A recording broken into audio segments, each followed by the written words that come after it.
any plans on selling it as a electronic Kindle format, something? Yeah, I appreciate that. It will happen. It will happen in time. It's not going to happen just yet. Not going to happen just yet, but it will happen in time. Yeah. So I don't have any dates on that, and I do appreciate the question. Yeah. I have a question for you. Is that would you have bought it had it been digital first, or I don't actually know the public's kind of take on digital versus and how many people actually read digital over physical books.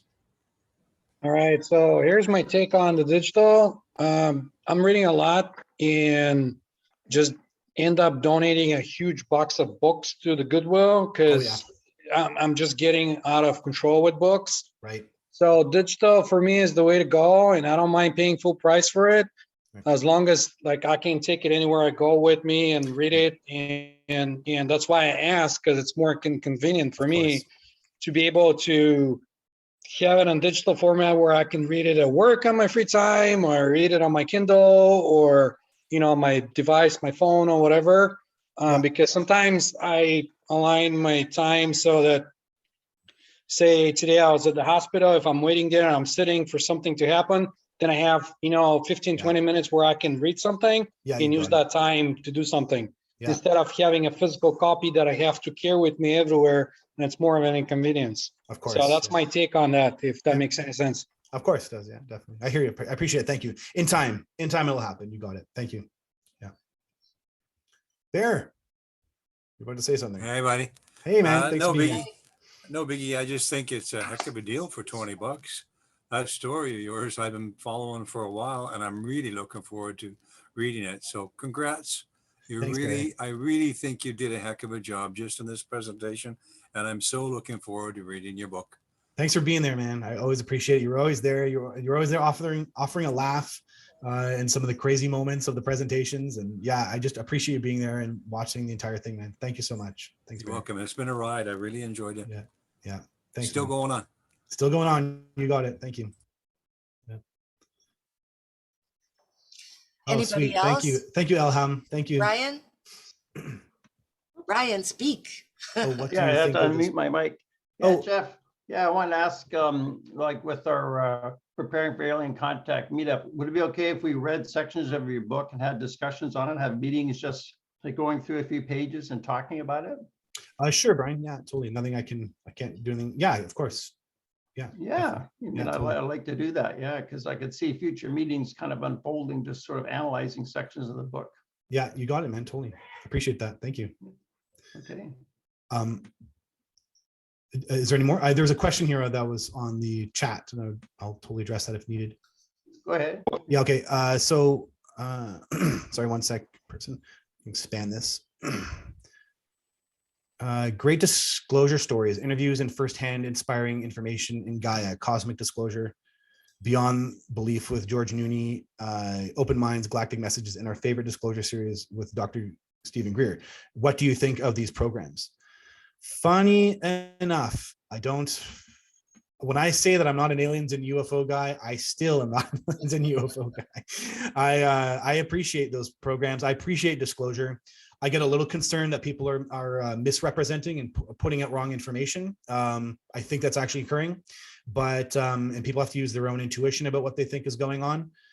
And this is why I don't get the egos behind it. I think seeing between Lou Elizondo and Stephen Greer that they're fighting with each other, I just find that ridiculous. But the truth is that I kind of side with Lou on things like that, because Stephen Greer is living in a bit of a la-la land. He's right that they're benevolent, and the beings are benevolent, and high nature consciousness is real, and it's happening, and it's true, and you can connect with it through CE5, and that is all true. But it doesn't stop a reality. So there's information out there. Can't say what specifically. Oh, sorry. Hey, Light Being, your microphone's on. Yeah. And so what was I saying? The bottom line being that there's still difficulties going on, and we can't be ignorant to the truths about what this information does. I kind of say in the book that this is a shock. This is a psychological shock to humanity.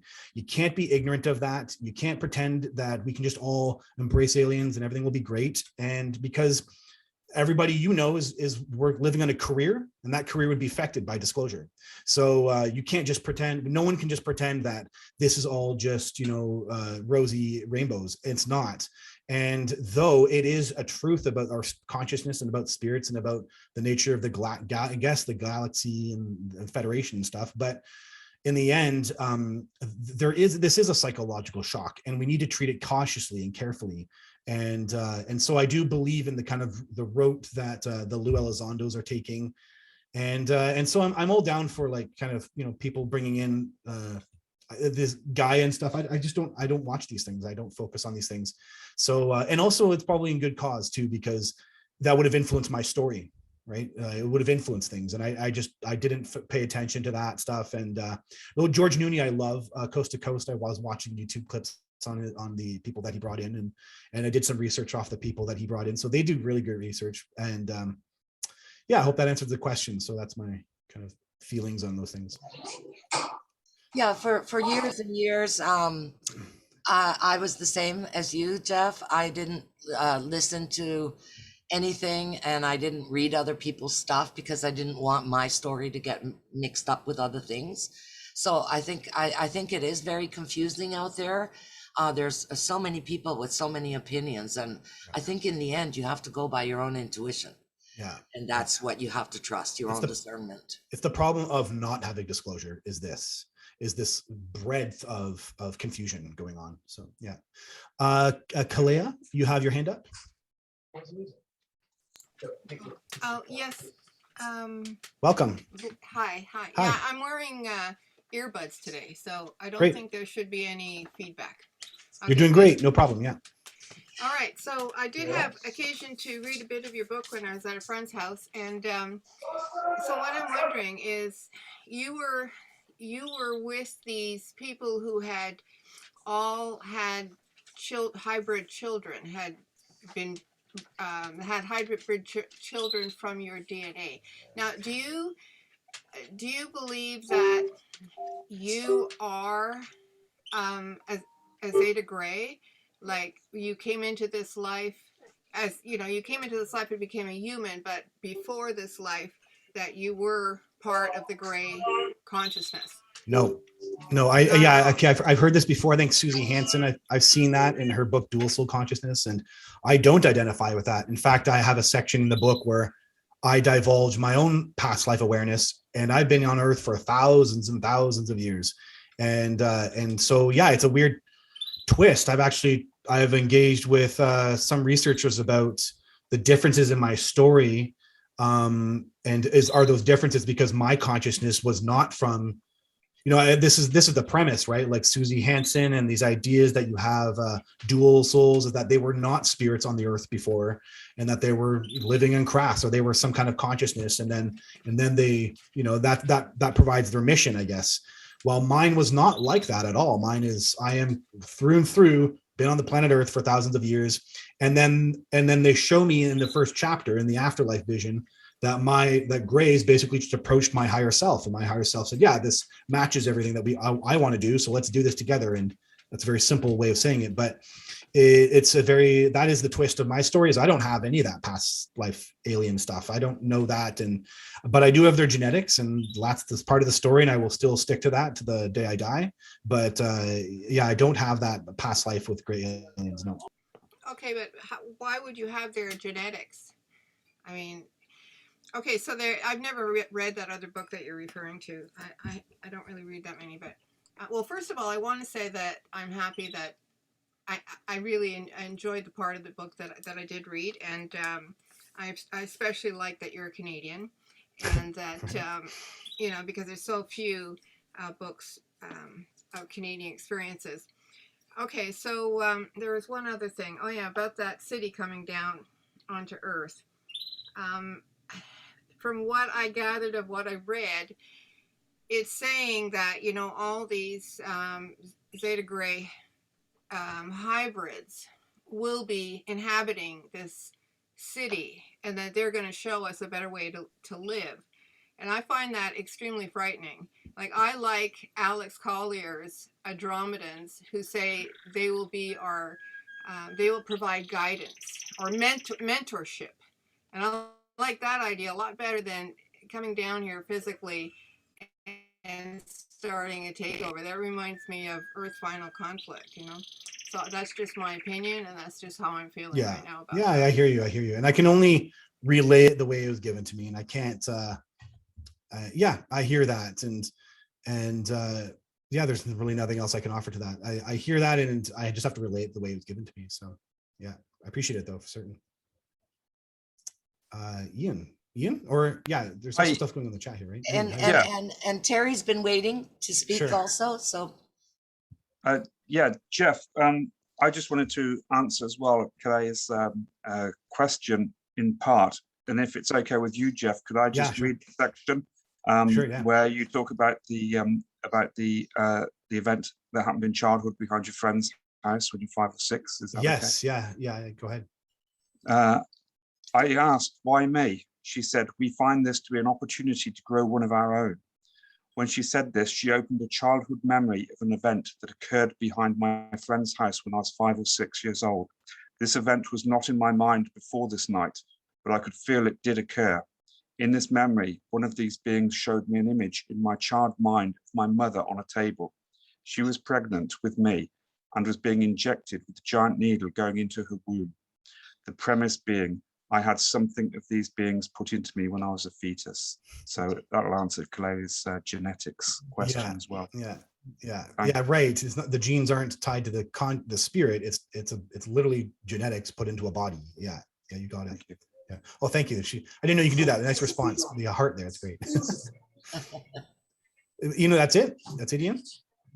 Yeah. Okay, awesome. Giving way for someone else. Thank you for that. Terry, awesome. Hey, Terry, good to see you. Hi, very good presentation, very succinct and to the point. I come from a sort of a factual based background. So when I listened to your stories, it brought up, like I'm an experiencer for the last 68 years. And my first experience actually predated Barney and Betty Hills by 8 years. Should have put you up there. Sorry, man. Yeah, and at that time, the common contact experience was with humans or humanoids.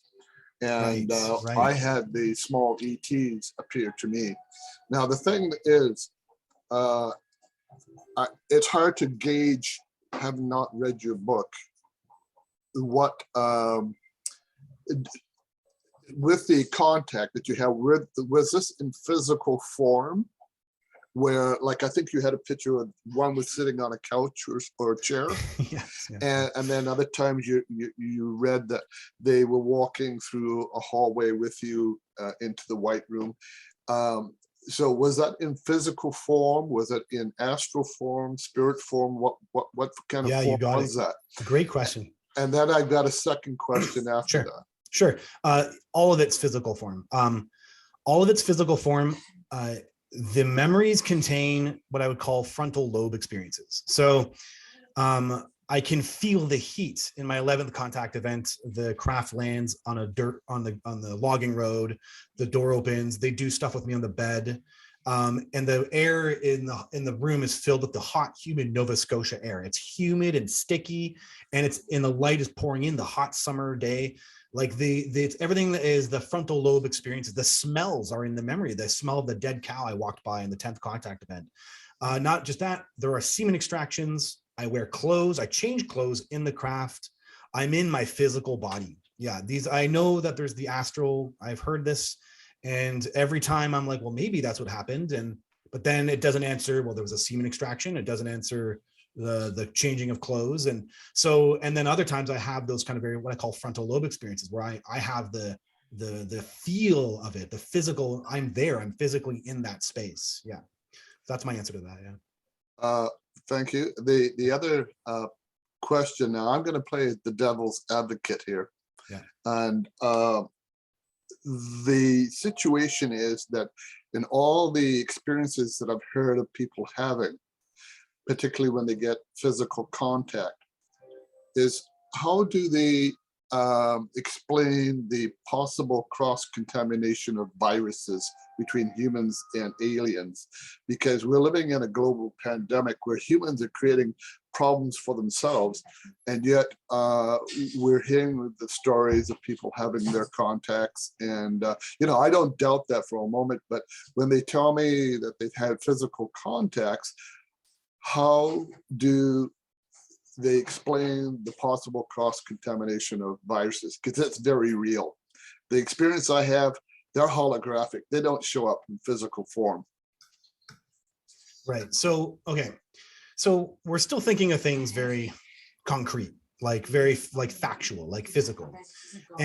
But we have to kind of move a little bit to quantum, and we're clearly dealing with an AI and an artificial intelligence that runs the ship, that runs the cities, that runs it all. And so their interaction with us, with me, was governed, clearly, they showed me at one point, it was governed by this overarching intelligence that was quantum, we can't even conceive. We don't have words for this stuff, because when you start dealing with consciousness and quantum, then are there AIs actually AI? And that's what's running the show here. And so I can only assume, and that's all I can do, is assume that when they're dealing with a human, that they themselves have already figured these parts out, that they themselves are the ones who are kind of handling these issues. I mean, I was 16 or 20 at the time, and I had no brains to concern myself with these questions. And again, they're the ones just involving, kind of putting themselves in your life.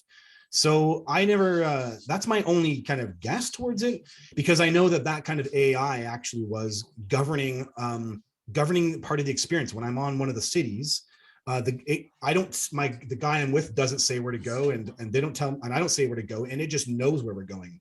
So there's a kind of a consciousness involved in this overarching process. So I can only assume that kind of those larger things are thought about, but I don't have the answer beyond that.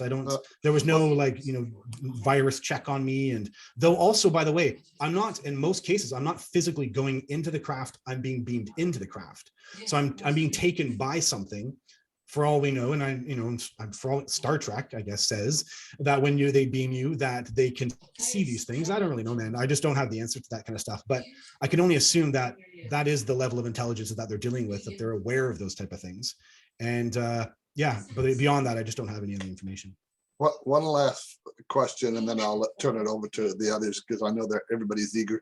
Are you aware of PLFs, programmable life forms? And have you researched any of that? No, I keep up a little bit with AI, but I don't know what you're referring to specifically. No. Programmable life forms. They're essentially cybernetic beings that look like greys and reptilians and all the rest of it, and they're human created. Oh yeah, very interesting. Yeah. I would like to address Terry's question about the virus. When I was beamed up into the ship, the first thing that they did to me was put me in this chamber that disinfected me before I was allowed to enter the ship, and they took my shoes off. So I had my clothes on, but I was disinfected and I had no shoes. So I don't know if that answers anything, but that was my experience with it.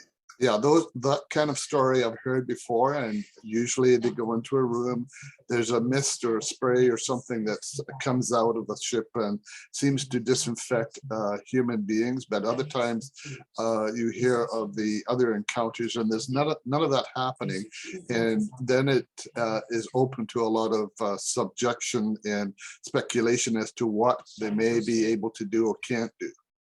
Well, mine was like an MRI machine.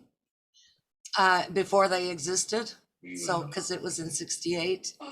So, but you have to remember that there's a lot of different races and that they have different technologies. So, yeah, I'm going to get into a lot of this in my own presentation. Okay. Awesome. Brian, real quick. Hey, Jeff. Shecky, yeah, yes. I just want to contextualize your remarks, which I find, again, very, very impressive. But as you're speaking, I just checked the news. Violence is increasing both in the response by the Mounties against the protesters in Ottawa, and war with Russia and Ukraine seems to be accelerating in the present tense. That gets back to my question a half hour ago. Sure, Shecky, yeah, okay. Well, I can address it now. I just wanted to contextualize this positive vision you have is contraposed to what is happening in the present tense. Sure. So, okay, sorry, Summer, I'll just address Shecky here right now. And then we'll get right back. We'll get right to you, Summer. By no means have I actually said anything of the such.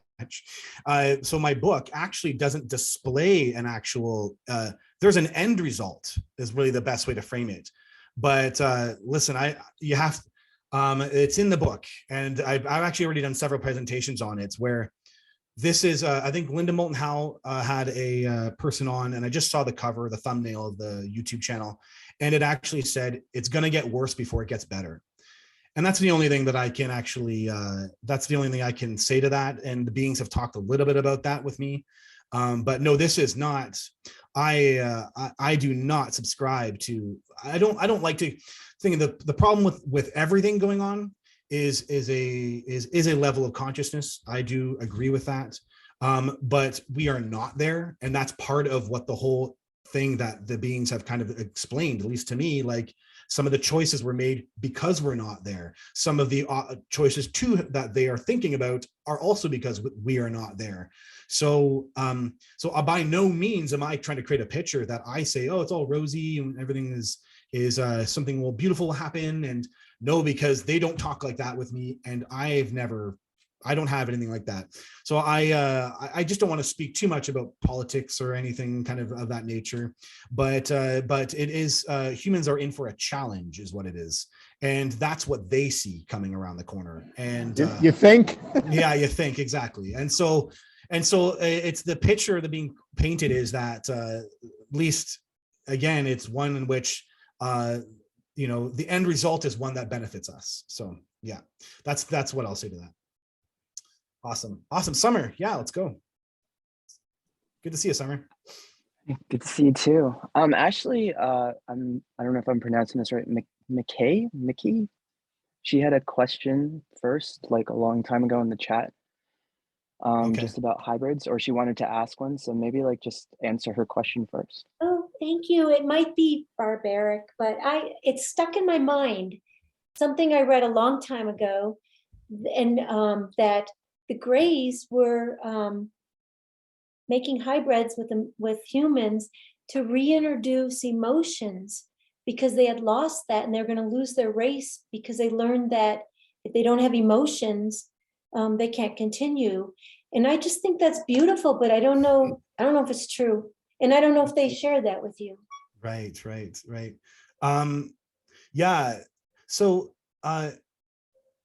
all my experiences with the beings, not one of them showed them, not one of them did they indicate to me that they wanted something from me that I had that they wanted. They never had an energy of, oh, this thing you have, we need. And they never made me feel that way, and vice versa. They never made me feel like I should treat them like they're some kind of god or anything, right? So there was always this kind of respect actually on a kind of a playing field. They never gave me the impression that their species is going to die off. They have 0 point energy. So I can't quite figure out how you would die off if you have an ability to replicate things. That doesn't seem to make sense to me. I think, and sometimes I don't know where some of this information comes from, and I can't tell if it's from the beings directly or an interpretation of the contactee. But I actually do believe that their excitement to merge with humans is because they actually do love cuddling, the idea of cuddling, or the idea of hiking and seeing the sunset, like these human things, the way we frame our world, is a joy for them. And I do know that they're excited for that part, and they are excited to bring us into a fold that will evolve us. And so they do see it as a co-evolution. They see it as them evolving and humans evolving. But at the same time, I'm not convinced that the species is there'll still be a segment of their species that will remain the same. They're not, I'm never under the impression that they're saying, oh, we need to, or else we die. because then their timing of death would be coinciding with our timing of having trouble with the planet, that, you know, of billions of years in the universe. That seems unlikely, but it does seem likely if you're looking at a species who's thinking as emerging as a solution to what's happening on the planet. And then, but they themselves aren't, as far as I'm aware, the beings never gave me the impression that they were like death for us or else. Because also the question to that is, there are other humanoid aliens. So then why wouldn't they just merge with those humanoid aliens? So there's this, it's not because that their race is dying off. It's because that they are looking to merge with us as a solution to the planet. And then we both benefit. The Greys benefit by getting some of those kind of emotional experiences, while humans benefit by kind of putting ourselves into a space in consciousness, which is our spiritual freedom that we kind of do look for in our daily world. So. Well, and that's what I said. It sounded kind of barbaric, even as I spoke it, because in your readings that you did, it sounded like there was emotion. So it's just some stupid thing I had heard that's not true. I do think they frame their world a bit more. I don't know how to say it, but it's not I don't even know that they have emotions, but your consciousness, right? Your spirit has your spirit can still be sad if you don't fulfill something in this world. Yeah. So you still have you don't just live in positivity. Your spirit isn't always just in this high state of positivity, though it can be when it comes to a source. You still have a level of experience in consciousness, and I think they have that also. It doesn't mean, I don't think that they're emotional beings per se, but because they didn't, because even in those moments where she ever displayed something like sadness, she immediately turned it on, like she stopped it. She would be sad, and then she would say, and then she would just kind of be her normal self and express herself again. So she had a way of kind of projecting feelings, but I don't know that those were emotions, because it's all very fascinating. But I think the things that they love are is love, the way humans express love. Like, as I say, cuddling. Like Greys love the idea of cuddling, and they love the idea of hiking for a sunset, and these things that humans love to do with each other. I think that they really do think that that kind of merging is very exciting for them. Yeah. Thank you. How romantic. Yes, romance. That's another thing that I think Grey aliens do want out of their experience. Yes, I do agree with that. Summer Wind. I might be wrong, but did Travis want to answer a question? Because I noticed a couple of other people were like there just before I put my hand up. I don't know, man. I don't know. I'm not. Sorry, I can't follow the chat, people. I hope the best way for me to answer questions actually is through the hand. I think know. Summer Wind is next, actually. Yeah. Go ahead. Okay. Well, first of all, excellent presentation. It's one thing that I agree with Shecky, that the way you've laid it out and the way you've put it into like a concise, easy, digestible, understandable, relatable, contemporary thing that people connect to, I think that does like worlds of difference for everybody who's involved in this. But not only that, for the people who are just not having this conversation yet in their lives. So right. I completely appreciate that. One thing business related I was wondering is, would you, like, for the people who know you more personally, would you do like an autographed version if we were to buy it off of your website? That's great, man. I actually can't, because it gets printed. It's print per purchase. So this is the new era of the internet. Literally, you buy it and it's an Amazon factory that actually makes it. So I don't have a way of sending it to me, and then I would have to like mail it physically off to people. So I could do a picture autograph. I don't know. I don't have a solution to that. I know a classic book launch would have me being able to do that, and but then I would have like 100 books on me or something to do that. Yeah. I have an idea, Jeff. You could just do a dedication on your Word program or something and email it to people, and they can just glue it on, print it and glue it on. I'm sorry, people. I probably won't be able to do stuff like that. It would be lovely. Huh? I said I probably won't be able to do stuff like that. I do appreciate it, but it's beautiful. I love the idea of giving a personalized autograph. I really do. Yeah, I would love that. Yeah. Well, if you wanted to, like, if I could just buy it from you, for example, you get the book sent to yourself, and I'll pay additionally for shipping or something.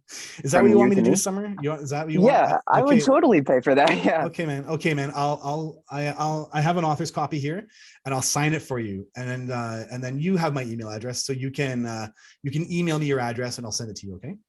Yeah, that would be awesome. I would love that. Totally. Okay, great. But to answer, just to cue on the last thing that was said about the hybrids, as far and to also further state like what you were talking about, how there's a mutual benefit. Part of the reason, as far as I understand it, that the Greys are attracted to us is because we've already gone past that point in our reality where we were headed to self-destruction.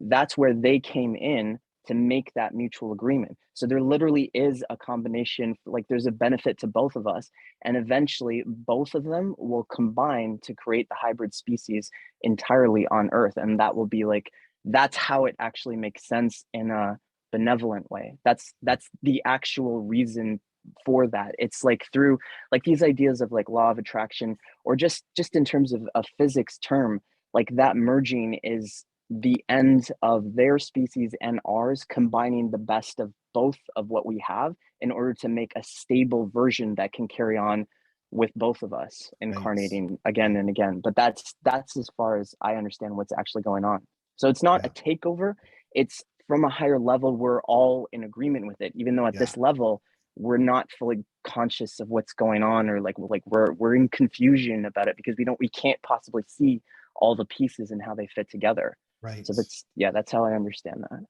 Yeah, you got it. That's great, man. Thanks. Ian? Yeah, a couple of things. First of all, on the subject of the genetics and what the Greys want or need from us, or what the Greys have done already with us, genetics, I refer people to the section of your book called The Presentation, where you lay it all out there about the value of human genes and how important that is. That's an excellent resource. And I think as well, going back to what Brian says about the readings, etc., your book immediately lends itself, because it's so put out in such a scholarly and academic way, in such really good broken down sections. It makes it so good to take a section and work through the sections. I think that's another big plus here, that we've got a piece of work, Jeff, that is valuable for the research and sharing. So that's another thing. On the subject of the autographed copies, I guess I'll bring my copy to the first conference that you give and get you to sign it at the end. Thank you. Yeah, you got it, Ian. That's great. Thanks, buddy. Yeah, that's great. Bernie, thanks for having. Yeah, good to hear from you. Bernie, you're muted there, Bernie.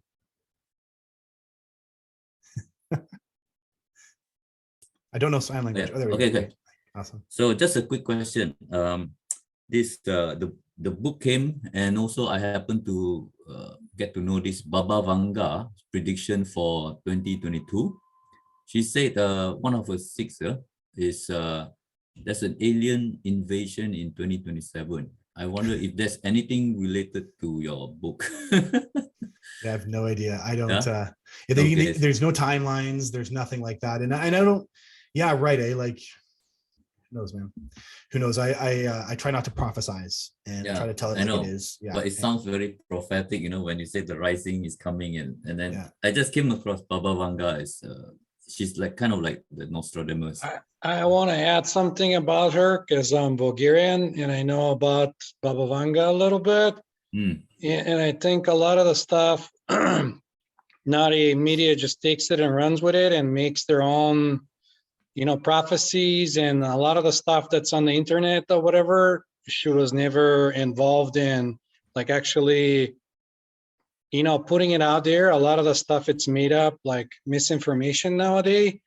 I only know about like one or two books that are legit from her, from the background. Everything else, it's in my experience, it's all made up from different stories, trying to make money out of her name and spreading misinformation out there.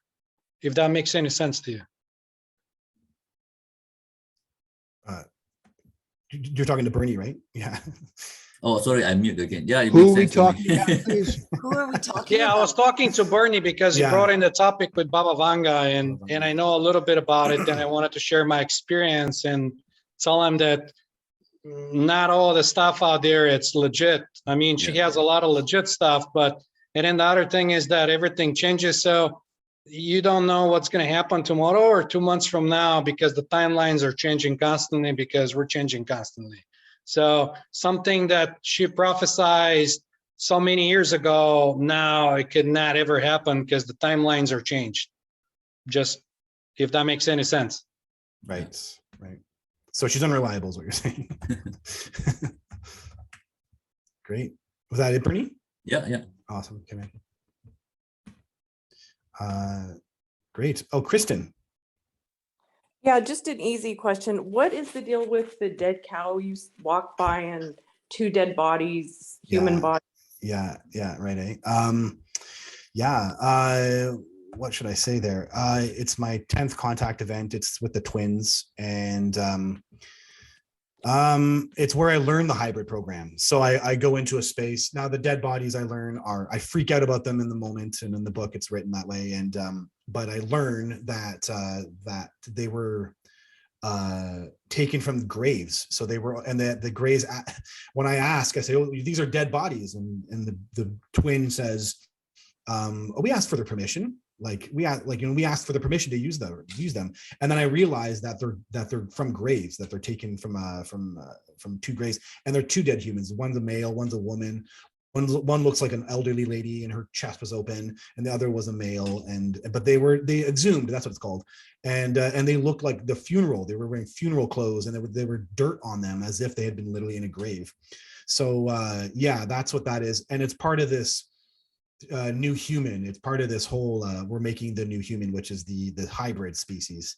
And they don't really explain why they're there, but they use them as reference when they're explaining the human brain to me. They talk about the human brain, and they're kind of using them and pointing at the human. There is no real clear answer why they're there. It's like what it felt like was they were doing work, and then the contact event had to happen, and then they're like, oh, here's this work we're doing, we're just going to have this contact event. And the work was like laid out, and so there was 2 dead humans and there was a cow. And I'm given no other information, and I don't get explained anything, but the only thing that happens in that contact event is they explain the kind of the future, or at least explain the hybrid program, why it's underway, and they explain they kind of explain why it's underway and what's motivating them. And that's where they kind of explain that it's the kind of merging of 2 species kind of coming together. And that actually, even what Summer just said, that it's that the end result is this kind of global mixture of genes is really the picture, and that it's meant to be benevolent, and that it's 2 species trying to act as friends coming together and in this kind of way. So yeah, it's that's all in one contact event. It's fun you pointed out, but they're together, that 2 dead bodies in the cow. Yeah. Could I ask about your consciousness technology? Yeah, sure. It's a really 2 words that don't usually go together, but I kind of understand it. Like you're talking about the craft, and that it has its own consciousness. Is that really just probably the best way to explain what we're lacking when we're thinking about our understanding of alien beings and a higher consciousness? That they can amalgamate, and it is amalgamated, the consciousness itself, not just amongst those people themselves, but amongst the things that they deal with every day. Remember the craft that you could fly with your mind? Yeah. That kind of thing is really over the top for most people. Yeah. But I think if you were to throw somebody a bone and they wanted to chew on it, throw them that every once in a while, because I think that's a good thing to look at for people who are asking questions. Find out about something that's just so far out. And if you can, that'll lead you through that research to many other things as well. Anyways, that's just my take. Thanks for saying that. Yeah, no problem. And I think an important part here is, so I think, is Terry still here? Did Terry leave? I think, Terry is just still here. Yeah. Like there's a thing going on here where you talk about, so I actually took all that information, Terry, I appreciate in the chat there, and about the intelligence. Someone's TV is on.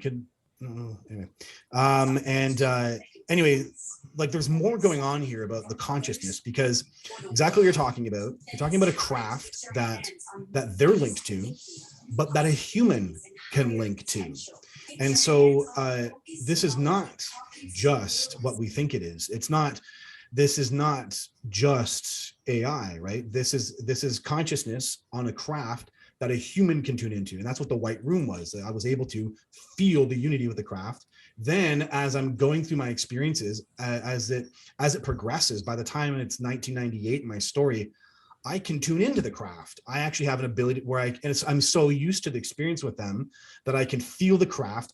When I'm flying it, I feel like I'm flying the craft. Like I'm literally outside the craft, like flying like a Superman kind of style, because it's this kind of consciousness that I end up experiencing with them that shows me that this is where it's going, that we're dealing with, like, you know, when you start talking quantum, like you have to kind of start thinking, could you actually technically put God into a computer and then a human literally experience a unity with that computer? Could you do that? Could that actually be something that the merging between what consciousness actually is and then an ability to utilize it out of pure space? And if you're able to do, you know, what they call 0-point energy, that's exactly what you're doing. You're actually taking that energy out of zero space. You're taking it out of the quantum field. So, and that is consciousness. That's what they're starting to create, you know, ideas about consciousness, that we're looking at consciousness as a base field here. So this idea that the crafts are not just this AI, but it's a consciousness that a human can even tune into. You don't need to be a gray alien to do that. That you can be a human, and it's because it's connecting to consciousness in general. And that is what the Right Room was, and then it shows itself in the progressive technology. So sure blows my socks off, and yeah, it's certainly something to look forward to. I want to be there too. Maybe isn't that what Ray Kurzweil is talking about with the singularity and Elon Musk, and whether or not we spill over into transhumanism here as distinct from soul-based humanity or genetic activation of a higher spiritual being? So you're getting into a very awkward area here when you're endorsing AI, unless it has, in my opinion, a high level of spiritual and human wisdom. Okay. Yeah, Love. Wisdom. Yeah. And I think that is the problem. Yeah. And yeah. Awesome. Better. Humans, don't underestimate us. We've had technology that is basically powered by mind and thought. And this, I've seen it myself back in the 1960s, probably before most people here were even born. But trust me, since that time, and we've had at least 60 years to improve on that. So, you know, ETs may have this down in a certain level of sophistication, but humans are well on their way to this type of technology. I would like to ask everybody to check their background noise, because all the mics are muted, but we still are getting background noise. I'm so sorry to interrupt. Someone has a TV or a radio on or something. Thanks, Mimi. Yeah. Okay. Brian. Yes, one of my biggest interests I've had since I met you, like that first meeting 2 years ago, is the form of government in place with the aliens, with the Federation of Planets. Like there's mantids seem to be at the top of the hierarchy, then the tall grays and the ancient grays and the small grays, and then the Nordics, and they relate to humanity, like humanity in general and human government. So they seem to be guiding humanity since 1800s, like they're making decisions, guiding our future. And you had this profound line right in the back of your book. You said, aliens aren't a danger to Earth, humans are a danger to Earth. So that really shows they're in a sense, they're the government. They're deciding they've chosen to intervene. Otherwise, humanity could destroy this planet. It's not fair to other species that live here or the planet itself. So can you talk more about the government that's in place? They're making decisions about the entire future of 8 billion people. Yeah, and it's not like I can speak a lot to it, right? But, and I don't, I really am cautioned to only provide the information that I was shown or at least expressed. And I do, I have compassion. I have a lot of compassion for what's going on here. And I really don't believe that there's nefarious intent even on the human side. I think that listen, Kate, in my book, most people know it, the rising, the actual rising, the moment that I have to leave my life behind. I have to leave everything I know and abandon my life because of some stupid book. And for those who know my story, they know that book. They know what that book is. And it's the stupidest reason I have to leave my life. And the only thing I have is my heart. Everything around me says, this is crazy. You don't want to do that. I feel like that's what they're all up against. The people who are making government choices. And if there are aliens that they're aware of and they're looking at government documents that say aliens are involved, or we know about aliens, or aliens did this, or aliens are knowing about human genetics, they have to be up against that kind of consciousness. Like, they just want to be living their lives normally. They want to they want to believe in the stock market, and they want to believe in the structures they want to believe in the structures because they all grew up in the structures, and their entire livelihood is about the structure that you live in. I know people myself around me who hate my book because it disrupts these ideas about this structure. Like, I was just telling a friend, like, oh, hey, John Ramirez just came out from the CIA saying that there's alien genetics in the human population. The history of the humanity is about to be rewritten. She was terrified by the idea. Just that alone was too much for her, right? So we have to have compassion. And I think that's what's going on up there. I think that's my best guess, is that we're dealing with people who are just, what? Literally like looking at information, or maybe they're interacting physically and they're like, no way. There's no way that we're going to tell the world about this stuff. And I think it's a shock. I think it's a psychological shock. And I have compassion for that. And it's not like, we kind of put ourselves here. Like, I think that's kind of part of it too. And I think the other twist to this is I think a lot of aliens don't think of it as, oh, Russia and America and China. I think they look at it as humans, the planetary species called humans. And that's the problem, that we keep saying, oh, it's not us, it's them. It's that government making a decision about us. And they don't think, at least I don't get the impression they think this way. I get the impression they think of us as a planet, as a planetary species, and that we are the ones dividing out. We're the ones saying, oh, it's our group of people are better, or our government's better, or whatever, right? This fracturing that's going on, and it seems to be just be getting worse. And that fracturing is really what's going to cause all the problems, is if we couldn't just in some way kind of come together as a collective. And I'm so convinced from all their language with me that that's exactly how they think. They think as a species, as a planetary species, as the human species, and that we need to need to think this way as a planetary species. And that is the issue, that we think of ourselves as Canadian, and not just that, liberal or conservative, and not just that, it keeps breaking down COVID, non-COVID, right? What music do you like? What music do you not like? And there's all these fracturing going on, and it seems to be very deadly. And so that's it. I think of the government on this level. I have compassion for what's going on. I think this information is disturbing to everyone, and the most intelligent person on the planet is still disturbing. Even Neil deGrasse Tyson fights that those Pentagon videos aren't real, right? He still fights that there's no way that that's an alien. Yet you have all these government people coming out saying there's aliens. Even Neil deGrasse Tyson won't admit it, right? So it's just disturbing, right?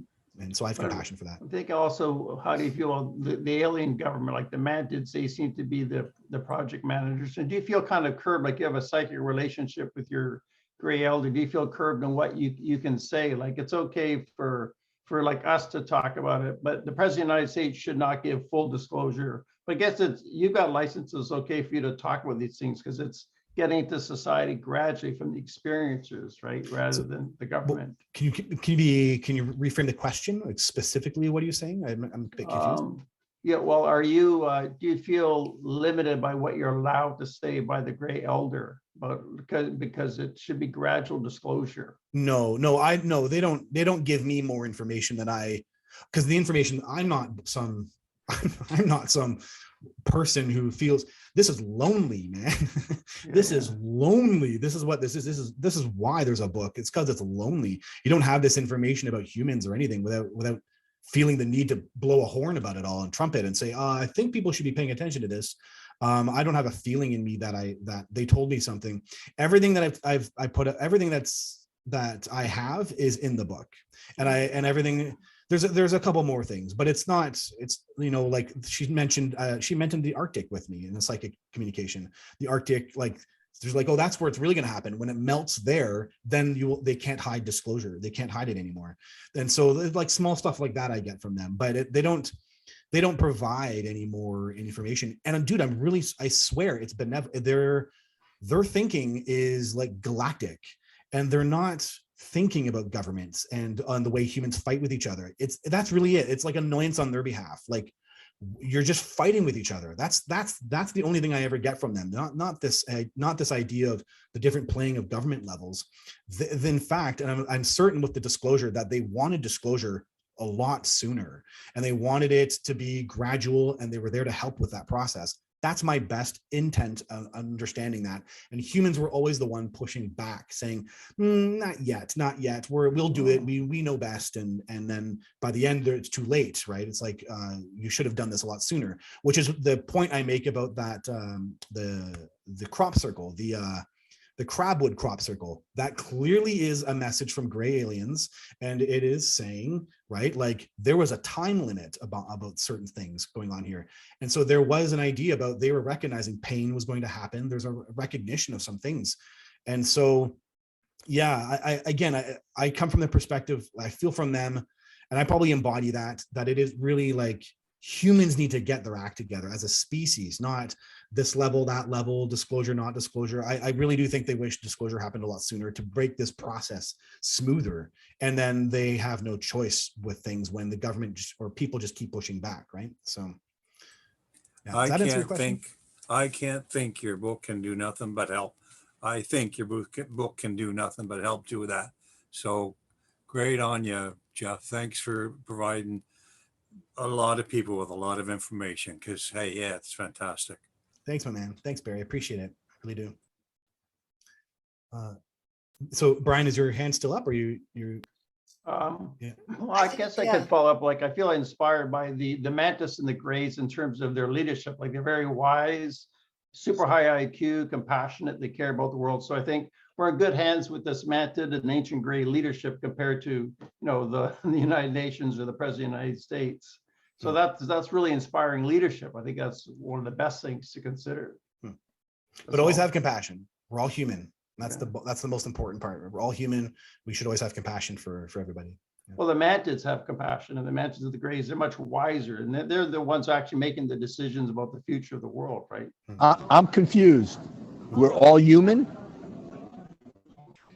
I thought you just made a great case that some of us are either hybrids. So you don't believe in Dracos or negative ETs? I don't have any experience with them, so I just can't. Okay, but you're aware of the conversation. I don't focus on it.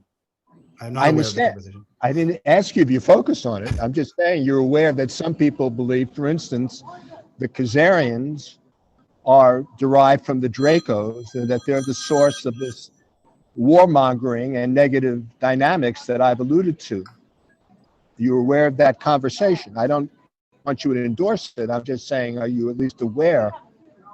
So even the detail that you just gave, I had no knowledge of that detail. Okay. Yeah. Well, I think that may be a weakness in your, because you express naivete. You seem to be excusing what I would consider noble lies that the Catholic Church and others endorse, that it's okay to manipulate humanity because we know and we're paternalistic, so we can hide the truth. I thought I heard you say in your apology for Lou Elizondo and these others who seem to be providing disinformation that, oh, well, they're shocked just like all of us, so they can be understood to only want to go forward with so much.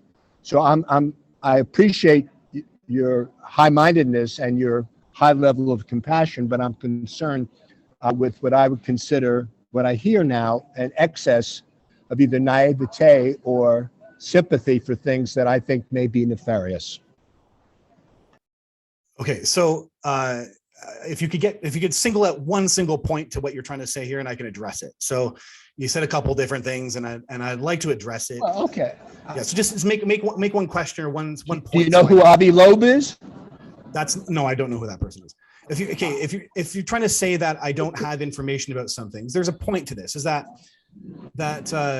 listen,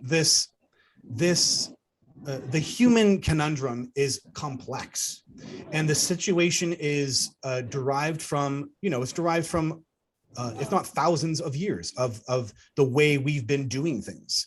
So part of this is our nature. Who is right? the we? The human race, the human species, right? Okay. So you've been so positive and upbeat. I don't want to change any of that. I'm just inviting you to be aware that there's people who believe that there are negative ETs and that they're impacting some of the things that are happening on the earth right now, that including what's I consider an artificial war in Ukraine, a manufactured Orwellian perpetual war for perpetual peace, and other things like what's going on with the COVID and in Canada, that there are arguably negative ETs that are working here. I don't know. The only thing I experienced, the thing you're not getting about me is that I'm only talking about my experience. No, I love that. Yeah. Until I experience something, until I experience these facts, if they are facts, then I can speak to them. But I can't speak to them because I don't know what they are. Until I actually meet the lizard alien controlling the government, I can speak to that.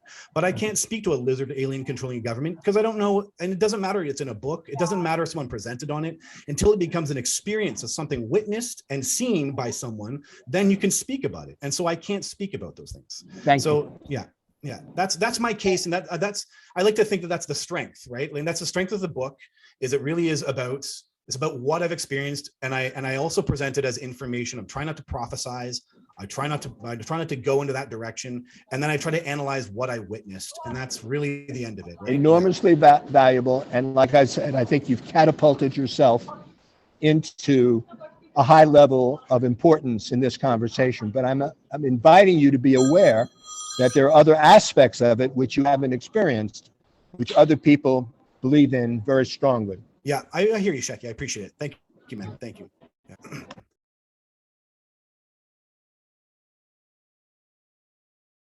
Summer, you're next.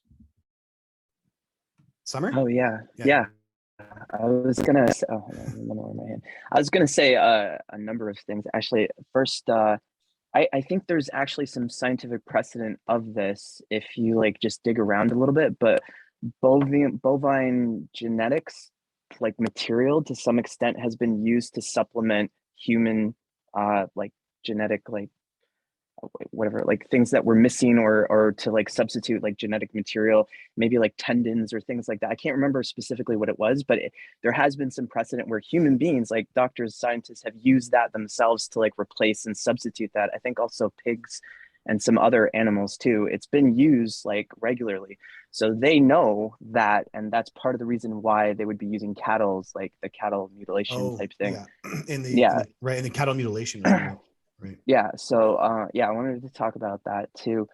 But actually, since Shecky was just talking about that part, I would have to say the point is not to dwell on things of that nature, not to be ignorant of it, but not to put all your attention on that, because that is specifically what allows that energetic experience to have more and more power. It's like I always bring this back to my driving instructor. When I finally learned how to drive, was telling me, he said, look far where you want to go, like pay attention to the ditches and you will end up driving in there. Your energy in your life operates exactly in that way. So wherever you put your consciousness on, if you're very obsessively fascinated with wars and deceptions and things of that nature, that is specifically actually what funds that kind of thing into having more like attention, more energy, more involvement from everyone involved. And it's a no-win scenario because it's a no-win to begin with. That's one of the issues with like this whole experience of like what's happening on the earth with human beings, is that like we're sort of like funneling all our attention and thus our energy and thus our actions into those kinds of experiences that are self-destructive in nature, instead of taking that destructive energy and putting it to creating systems that are more, you know, benevolent, like for human beings. Forget about extraterrestrials, but just us operating more in an idea of cooperation rather than competition. And I was going to say that, like, a lot of like what you're saying, Jeff, I totally agree with too, that even I look at us as a species. Like, I don't look at human beings as being people fighting, like they're concealing stuff from us. That's not really what's going on. We operate already, from my perspective, as a collective. So that aspect of us is us still. It's not them. It's us. That's part of like how we are. We're interlocking pieces with all of those versions of humanity. And that is a huge denial on our part to put it on them and say, it's not us, it's them. That's fighting to begin with. That's not like accepting it. And also, if we can't accept what created them, we'll never understand their drives and their motives to do what they're doing. Then we can't relate to them. And most people are, everybody is in the same scenario. We think the same way. We are under the same pressures. You're born the same pressures. You have the same drives. Then you're going to act out a certain way. And this is just basic psychology. Humans we'll all kind of act in similar ways based on how we were upbringing, how we were brought, how we, with our education. There's a base level of how we kind of respond to things. And we do need to find that. We need to find that kind of connecting piece about ourselves, about the kind of interconnection. Because you're right, it's perception. In the end of the day, it's perception and where you put your fight, right? Where do you put your energy? So yeah, put your energy. I find with experience that if you can't see yourself in those people that you think, even humans, ETs or whatnot, that are fighting us, you're in denial of that yourself. And if you are, you can't empower the part of you in them that they will hear your message. That's literally how it works. It's a process of recognizing that we're all like the same. So when you speak to the person, like the positive person that you are inside of them, that person could come forward. But you also have to have at the same time enough humility to see that if you were in their life, you would be doing that with passion and verve to make sure that those things were in place in that way. We like pay them, we fund them to protect us from ourselves largely. And then we complain about them hiding things from us. It's a complete denial of like who we are and how we live our lives right now.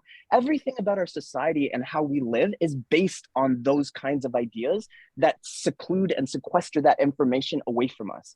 And then we keep ourselves isolated. But really, it's a statement of us having denial onto ourselves. There needs to be like accountability for us before we can even start to see it on that side. Otherwise, it is just it's hypocrisy on our part. And how do we expect something actually balanced and healthy for humanity to come out of them if we can't even have that humility onto ourselves? It's like, it's got to start with us, especially if we are the strong hand of humanity. There needs to be actual wisdom, compassion, and empathy, especially where it's hardest, because they're just a symbol of those parts that we suppress inside of ourselves. And I think that is the thing that will actually make things turn, is when we take responsibility for the situation in total from exactly where we are. We don't have to be in power to take that kind of responsibility, because if we don't own it, how do you ever expect to change it at all? You could never change it. You will just be fighting yourself to death. That is not a statement of power at all. Like in basic psychology, right? Like everything can be brought down to the individual. Everything can be brought down to the individual. You have a negative part of yourself. You have a part of yourself that wants to fight. You have a compassionate part of yourself. The only way you can resolve that part of yourself that wants to fight is not by resisting it and fighting it more, but trying to bring it in and understand it and try to merge it, to have compassion for it and why it was created the way it was created. And then you basically bring yourself together. And you can do that with yourself. You do that with your friends. You do that with your family. And it just keeps extending outwards. The only way you make anything happen is by bringing people inwards and merging with them and understanding their needs, understanding why things are the way they are. Now, it might sound complicit at this level to talk this way, but that wisdom is applicable. And it's just that we're in this crazy, massive state of You're destruction. breaking up. We're in, hello? Can you hear us? You were breaking up. We're in this massive state of disruption. So but yeah, Summer, that's great, man. I agree with all that. But I'd really like to get away from the political conversation. I want to make sure we don't kind of go back there. I think it's heavy-handed, and some of the stuff is people can always email me. My email address is directly on the website, and of course, I'm always open for conversations. So